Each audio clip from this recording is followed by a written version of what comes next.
Бидний нэг онцлог байгаа амар тусламж үйлчлэгийг тасалдуулахгүйгээр шаардлага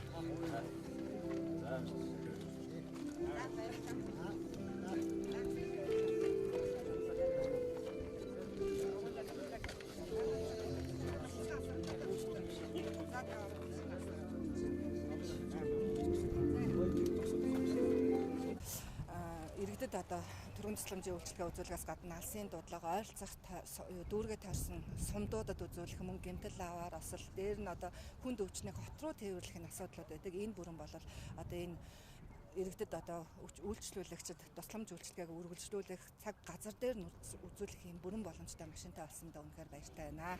Тэгээд сүүлийн жилүүдэд бол хүн амын эрүүл мэндийн төлөө тийм ээ тоног төхөөрөмжийн нэмэгдүүлэх шаардлагатай төсөв хөрөнгө шийдвэрлэх тал дээр бол улс олоо дүүрэг нийслэлийн хөрөнгө оруулалтаар маш олон ажлууд хийгдэж байгаа. Энэний нэг чинь гэх юм бол одоо энэ 1.5 тэрбумын төсөвтэй эрүүл мэндийн төвийн гадна талбайд тогтчилт зам засварын ажил байгаа. Энэ нийт 2.5 км ийм засмал замыг бол шийдэж байна. Засмал маань бол нэг урсгалтай машин зөрөх боломжгүй юм байсан бол одоо бол хоёр урсгалтай ингээд ээж бүрэн хийгээд ажлын явц 70% тааж байна.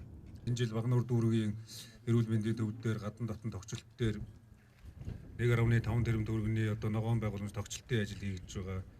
За нийслэлийн нийтдээ 15 одоо эмнэлэг эрүүл мэндийн байгууллагын гадна дотн тогтчилтыг бид хийж байгаа. Ерөн зүгээр өвчтөн эмчилүүлэгч хүн болвол бас одоо эмчилгээний дийлэнх бас баггүй хувь нь ямар орчинд яаж эмчилүүлж байгаагаас ихээхэн шалтгаалдаг гэдэг. Тийм учраас бас одоо иргэд орсон суугчдынхаа эрүүл байх, эмчилгээ онцлогоогоо дайттуудтай орчинд авах энэ тал дээр бол хот дүүр хийх ажлаа хийж байгаа.